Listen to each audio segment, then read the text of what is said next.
자, 오늘은 이제 성탄절입니다. 오늘은 또 주일하고 이렇게 날이 같이 이렇게 합쳐져 가지고 오늘 성탄절 예배 또 주일 예배가 이렇게 합해져서 그렇게 드리는데, 자, 제가 뭐 저번에도 말씀드렸지만은 성탄절은 주님께서 태어나신 날은 아니에요. 태어난 날은 아무도 모릅니다. 아무도 모르고 성경에도 여기 보면 대충 추측은 할 수 있지만은 정확히 언제다라고 명시가 안 돼 있어요. 그래서 이 성탄절은 주님께서 태어나신 날이 아니고 주님께서 이 땅에 오심을 기념하고 예배하는 날이에요. 예배하는 날. 그래서 주님께서 이 땅에 계실 때도 주님은 이런 것을 기념해서 나를 지키라.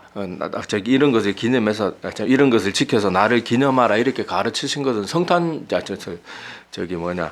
성찬식밖에 없지. 성탄절은 주님께서 뭐 너희들이 내 생일 꼭 잊지 말고 지켜야 된다 뭐 이런 식으로 주님께서 성탄절을 지키라 뭐 이런 말은 한 번도 하신 적이 없어요. 너희가 떡과 포도주를 그때 떼어주면서 내가 올 때까지 이 떡과 포도주를 볼 때마다 나의 살과 피를 기념하면서 나를 너희들이 기념하라. 그것은 명하셨어도 성탄에 대해서는 뭐 주님께서 언급하신 적이 없습니다. 그리고 우리는 12월 25일을 크리스마스로 그렇게 성탄절로 보내지만은 저 러시아 정교회를 포함한 저 동방교회들은 1월 7일이 크리스마스예요. 그러니까 이 날짜가 중요한 게 아니고 이 날이 예수님이 이 땅에 오심을 기념한다는 그 의미가 중요한 거예요. 그리고 이 크리스마스는 초대교회 때는 크리스마스라는 그런 뭐 절기 같은 게 없었습니다. 그래서 이게 한 3세기경 돼가지고 로마 가톨릭에서부터 그렇게 시작되었는데, 여기서도 정확한 날짜가 처음부터 12월 25일로 정해진 게 아니고 뭐 우여곡절 끝에 막 여러 날짜들이 지켜지다가 이렇게 지금의 12월 25일이 그렇게 되었어요. 그래서 어떤 사람들은 어디서 카드라 통신을 디기 들어가지고 12월 25일은 옛날에 그 뭐 이교도 사람들이 태양신을 숭배하던 그 날하고 하필 날이 같은데 태양신 숭배하던 그 습관을 교회에서 그대로 따르면 어떡하냐 이렇게 카드라 통신 자꾸 주워 들고 그래서 크리스마스는 절대 지키면 안 된다 막 그래서 또 막 악바리 주장을 하는 사람들이 있어요. 그런데 전 세계 교회 어디가 우리 태양신을 숭배합시다 그러면서 아니 날짜가 겹치고 뭐 같을 수도 있죠. 그거 가지고 뭐 크리스마스 지키면 안 된다. 그 성경에도 안 나온 절기 왜 지키냐. 지나치게 또 그럴 필요는 없는 거예요. 또 그리고 어떤 사람들은 크리스마스는 정확한 날도 모르고 성경에서도 뭐 지키라고 말하는 그런 절기가 아니니까 크리스마스에 대해서 우리가 너무 지나치게 그렇게 뭐 들뜨고 그럴 필요는 없다. 또 그렇게 말하는 사람을 또 너무 이단시할 필요도 없어요. 그 사람이 그거 가지고 막 지나칠 정도로 이상한 무슨 해석을 가해가지고 반기독교적인 말을 하면 몰라도 그런 사람들이 또 그렇게 말하는 가지고 저거는 이단이다 뭐 성탄이 필요 없다 그러고 이단이다 너무 그럴 필요도 없고 그래서 이 성탄절에 대해서 어떤 사람들이 카드라 통신 때문에 헷갈려하는 사람들이 있더라고요. 아 목사님 뭐 어디서 얘기 들어보니까 뭐 이거 태양신 숭배하던 게 그대로 교회에 남아가지고 막 성탄절로 막 이름만 바꿨다 막 이렇게 하는데 생각해 보세요. 전 세계 어느 교회가 우리 오늘 모여서 태양신 숭배합시다 그러면서 크리스마스 지키는 교회가 어디 있냐고요. 다 크리스마스는 예수님께서 이 땅에 오심을 기념하는 그런 날입니다. 자, 그래서 뭐 또 어떤 사람들은 뭐 교회는 절기가 왜 이렇게 많냐 막 그렇게 또 쓸데없는 것들로 자꾸 말하는 사람이 있는데 우리가 1년 중에 뭐 매주도 아니고 매달도 아니고 1년에 하루 주님께서 이 땅에 아기 예수로 오신 그날을 기념하고 감사하고 예배드리는 그건 또 뭐가 그렇게 못마땅해요. 보면은 젊은 요새 사람들 이렇게 연애할 때 보면요. 뭐 만난 지 한 달, 100일, 뭐 1주년, 뭐 이래가지고 뭐 그거 다 지키고 뭐 발렌타인데이니 화이트데이니 뭐 빼빼로데이니 다 지키고 그런 거 하나라도 안 지키면은 뭐 사랑이 식었나 봐 그러면서 서로 삐지고 지지고 볶고 난린데 아니 주님 위해 가지고 1년에 하루 그거 뭐 지키는 게 그게 뭐 그렇게 못마땅하냐고요. 사람들은 뻑하면은 교회 무슨 절기 있으면은 교회는 절기가 왜 이렇게 많은지 모르겠다. 아유 자기들은 그 쓸데없는 날 다 지키고 그렇게 하면서 그런 거 가지고는 또 뭐 그렇게 못마땅한지 모르겠어요. 자 그래서 중요한 것은 뭔가 하면 아까 성탄절은 예수님께서 오신 날이 아니고 어떤 날이라고요? 예수님이 이 땅에 우리와 똑같은 인간의 몸을 입고 오신 것을 기념하고 감사하는 날이에요. 그래서 크리스마스라는 말이 원래는 크리스토스 미사, 그 말이 크리스마스로 바뀐 건데 영어에도 흔적이 남아있어요. 크리스마스 단어를 가만히 보면요, 앞에 크라이스트 단어가 있고 그 뒤에 MAS, 마스가 이렇게 붙어 있잖아요. 근데 그게 S가 하나 빠진 거예요. 메스라는, 그러니까 크라이스트란 말하고 메스란 말이 합쳐져 있는데, 아까 원래는 뭐라 그랬어요? 크리스토스 미사였거든, 원래 크리스마스 말이.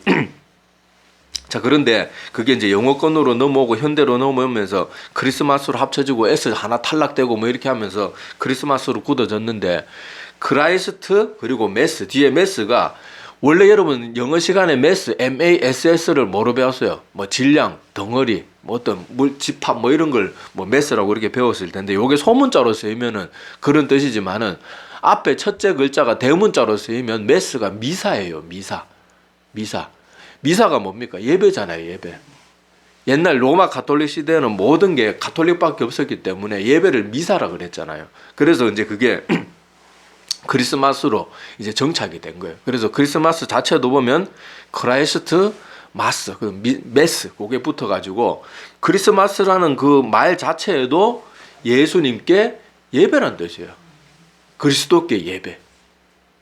그러니까 크리스마스는 이런 의미가 있다는 걸 잘 알고 그렇게 해야 됩니다. 그러면 크리스마스에 우리가 뭘 예배하고 뭘 감사하고 뭘 기뻐해야 되는지 알아야 될 거 아니에요. 자, 그걸 오늘부터 이 시간 한번 알아보도록 하겠습니다. 크리스마스는요, 뭐 분위기 좋은 날, 연말에 막 연말 영시에 이렇게 낭만적인 날, 그런 날이 아니에요. 자, 오늘 본문 말씀으로 한번 돌아가 봅시다. 자, 오늘 누가복음 2장 8절 이하를 보면, 자, 천사들이 나타나가지고 아기 예수께서 이 땅에 오신 것을 그 땅에 있었던 목자들에게 전해주는 그 소식이 기록이 되어 있습니다. 제가 보면 2장 8절에 이하를 보면은, 그 지역의 목자들이 밤에 밖에서 자기 양떼를 지키더니 주의 사자가 곁에 서고 주의 영광이 그들을 두루 비추매 크게 무서워하는지라. 한밤중에 갑자기 빛이 확 비치고 거기 천사가 나타났으니까 얼마나 놀랬겠어요. 자, 10절에 보면, 자, 이렇게 놀라고 있으니까 천사가 이르되 무서워하지 말라. 보라, 내가 온 백성에게, 여기 온이란 단어는 모든이란 단어를 쓰고 있습니다. 자, 모든 백성에게 미칠 큰 기쁨의 좋은 소식을 너희에게 전하노라. 자, 천사가 이 표현을 어떻게 하고 있는지 보세요. 큰 기쁨의 좋은 이게 얼마나 좋은 소식입니다. 천사도 한 단어 가지고 야, 좋은 소식 전하러 왔다 이게 아니고, 크다, 기쁘다, 좋다. 그 천사의 마음을 지금 알겠죠. 이게 얼마나 너희들이 기뻐해야 될 소식인지를 이 표현에서 알 수 있어요. 모든 백성에게 미칠, 그러니까 모든 백성에게 전해야 될 크고 기쁘고 좋은 소식을 너에게 전하노라. 천사도 지금 인간들이 알아들을 수 있는 단어를 다 동원해가지고 표현하고 있어요. 자, 오늘 다윗의 동네에 너희를 위하여 뭐가 나셨다고요? 구주가 뭡니까? 구원하시는 주인님이 나타나셨다는 거예요. 자, 곧 그리스도 주시니라. 너희들이 그렇게 유대인들이 기다리던 그리스도가 바로 이 아기다, 그 말입니다. 자, 12절, 너희가 가서 강보에 쌓여 구유에 뉘어 있는 아기를 보리니 이것이 너희에게 표적이니라. 여러분, 세상에 아기가 태어나서 말구유에 덜렁 앉아 있는 아기가 세상 천지 어디 있겠어요. 그러니까 이 구유에 있는 아기는 바로 내가 지금 너희들에게 말하고 있는 바로 그 그리스도고, 구유에 누워 있는 그 자체가 너희가 볼 표적, 증거가 될 것이다, 그렇게 말하는 거예요. 자, 호련히 수많은 천군이 그 천사들과 함께 하나님을 찬송하여 이르되, 지극히 높은 곳에서는 하나님께 영광이요 땅에서는 하나님이 기뻐하신 사람들 중에 평화로다 하니라. 이렇게 오늘 본문 말씀이 기록되어 있습니다. 자, 그래서 다시 이 본문 말씀을 보면은, 아까 온 백성은 성경 원문에는 보면 온이 아니고 모든이란 뜻을 가진 단어를 쓰고 있어요. 그러니까 이 구원의 기쁜 소식은 지금 듣고 있는 사람들은 이스라엘 출신의 목자들이지만은 앞으로 이 소식은 모든 인류, 유대인을 넘어서서 전 인류 모든 사람들에게 전해질 소식은 소식인데, 얼마나 좋은 소식인가 하면, 아까 제가 한번 말씀드렸죠. 천사가 어떻게 이걸 더 잘 전할까 싶어가지고 크고 기쁘고 좋은 소식이다. 막 이렇게 같은 단어, 좋은 단어를 막 연달아 써가면서 무슨 열거법을 그렇게 쓰듯이 그렇게 지금 이 천사가 이게 얼마나 좋은 소식인지를 온 마음을 다해서 지금 이 사람들에게 전해주고 있는 거예요. 그래서 실제로는 이것보다 훨씬 더 좋은 소식이고 천사의 저 표현도 부족한 표현이에요. 아니, 왜 그렇겠어요? 왜냐하면 자, 우리 모든 인간은 원래는 저기 에덴 동산에서 하나님과 함께 영원히 잘 먹고 잘 살 수 있고 뭐 질병이나 고통이나 걱정 근심 없이 잘 살 수 있는 존재였지만은 아담의 타락 이후로는 어떻게 되었습니까? 모든 사람이 다 죄로 물들게 되었어요. 그래가지고 모든 이 땅에 태어나는 모든 사람들은 다 뭐 이 세상에서 뭐 조금 덜 나쁘고 뭐 더 나쁘고 그 차이는 있을지 모르지만은 하나님 앞에서는 다 어떤 사람이에요? 다 나쁜 놈이고 다 죄인이에요.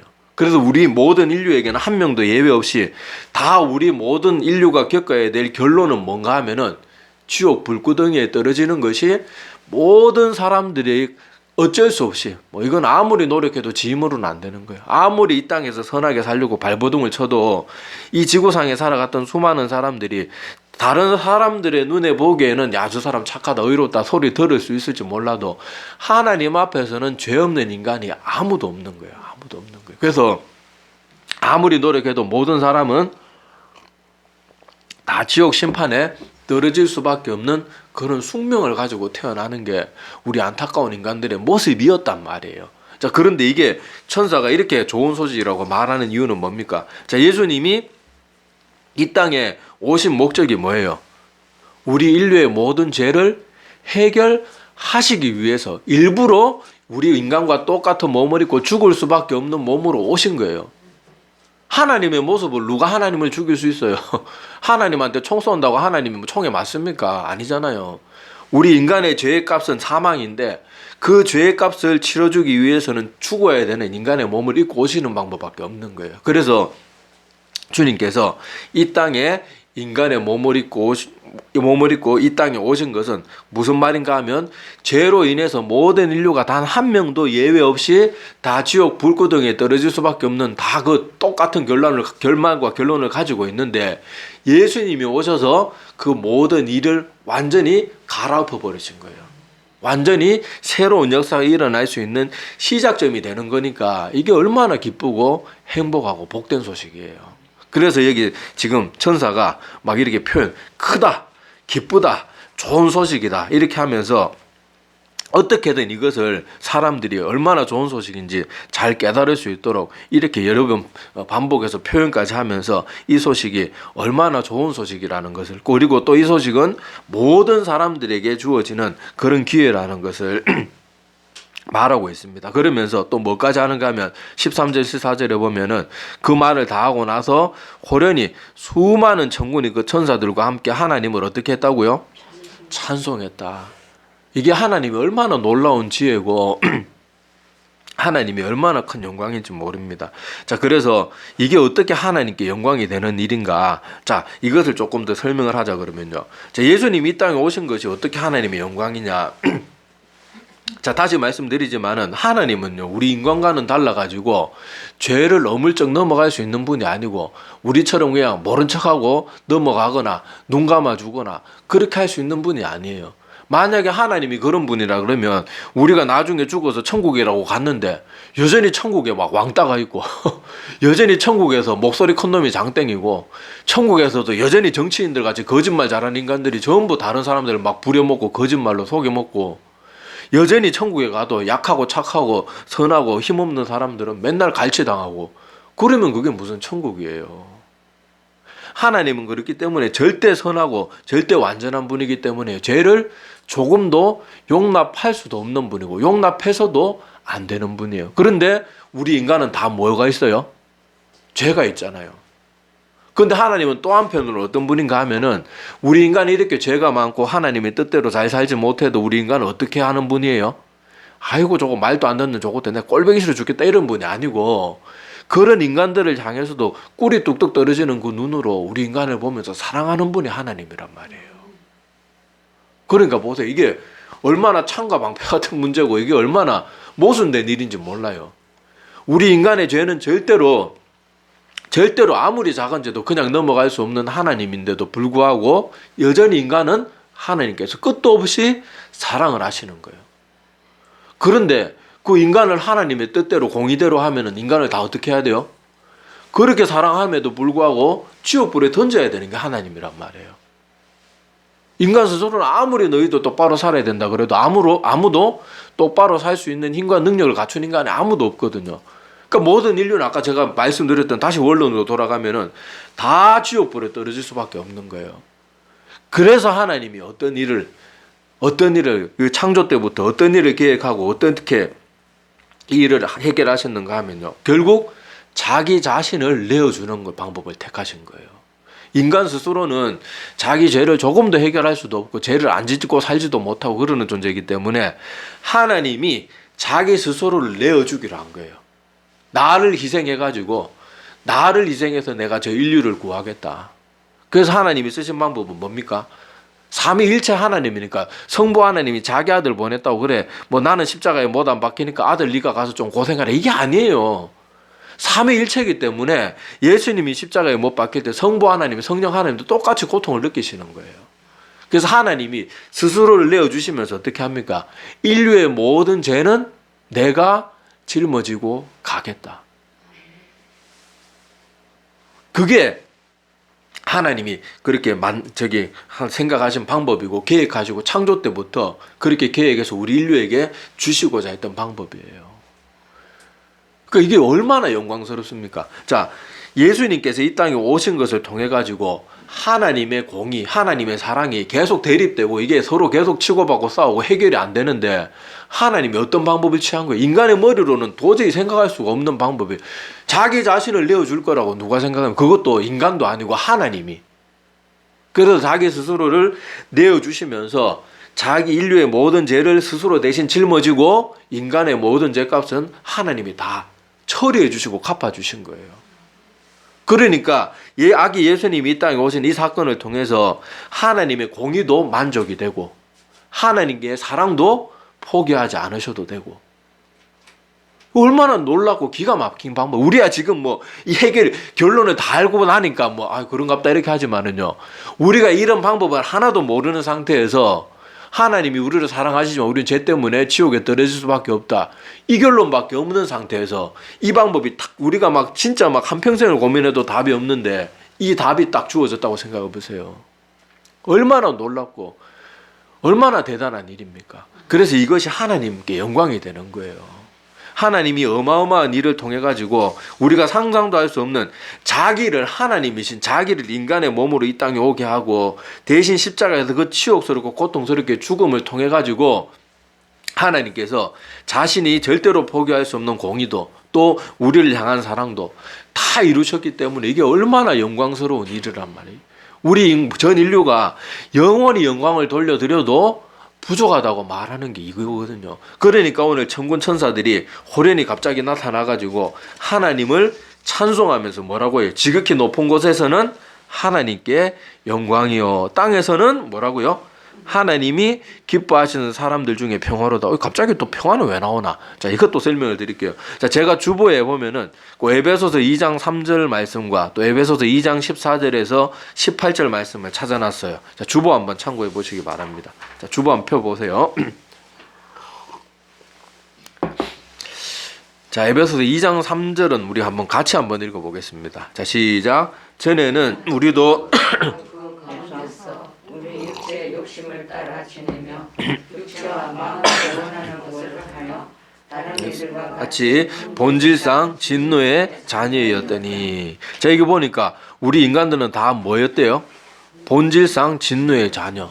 아까 제가 잠깐 설명드렸죠. 우리 인간은 다 죄가 있기 때문에 하나님이 죄 있는 우리 인간을 볼 때는 사랑의 마음도 있지만 뭐도 있어요?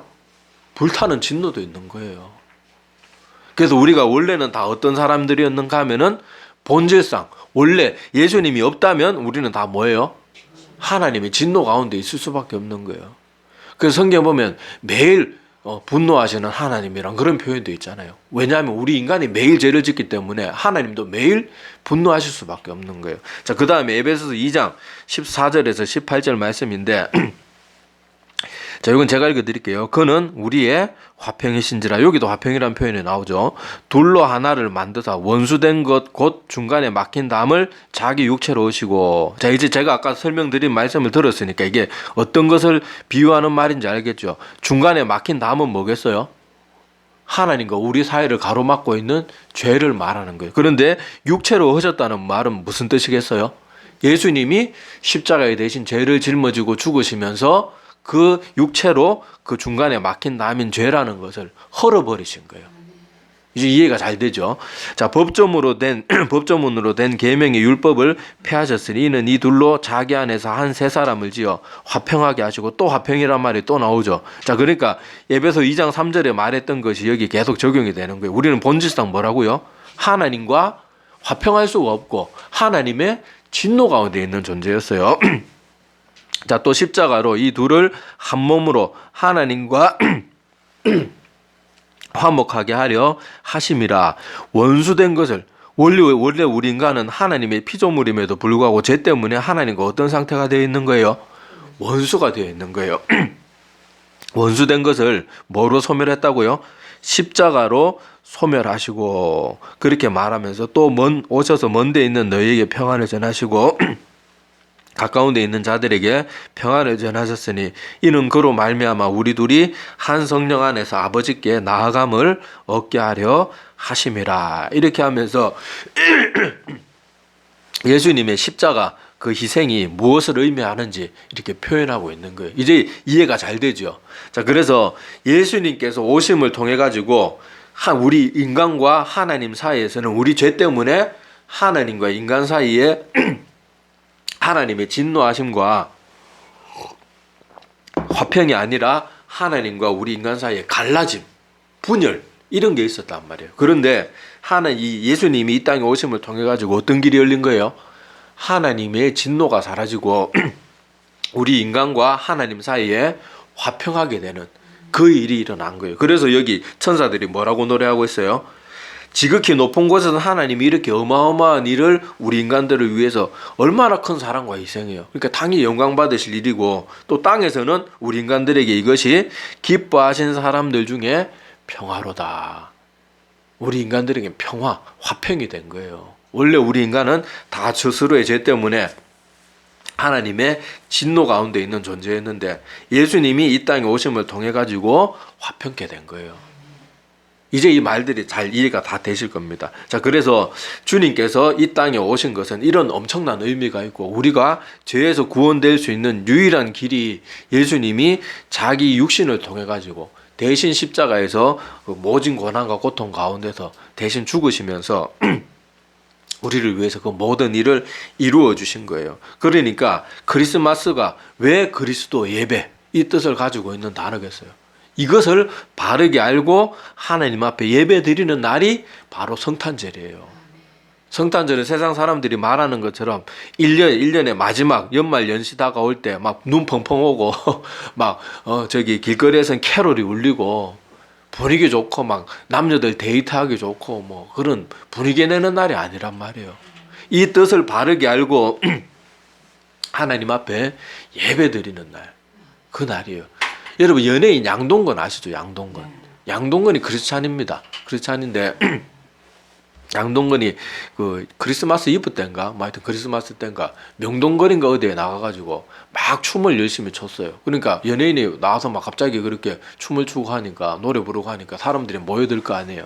사람들이 모여들었을 때 이 말을 했다고 합니다. 크리스마스는 여러분들이 웃고 즐기는 날이 아니고 아기 예수께서 이 땅에 오신 날입니다. 그렇게 말하고 또 막 노래 부르고 춤췄다 그러는데 자, 하여튼 우리도 세상 사람들에게 우리만 이 기쁜 소식을 알고 있는 게 아니고 우리도 세상 사람들에게 알려야 돼요.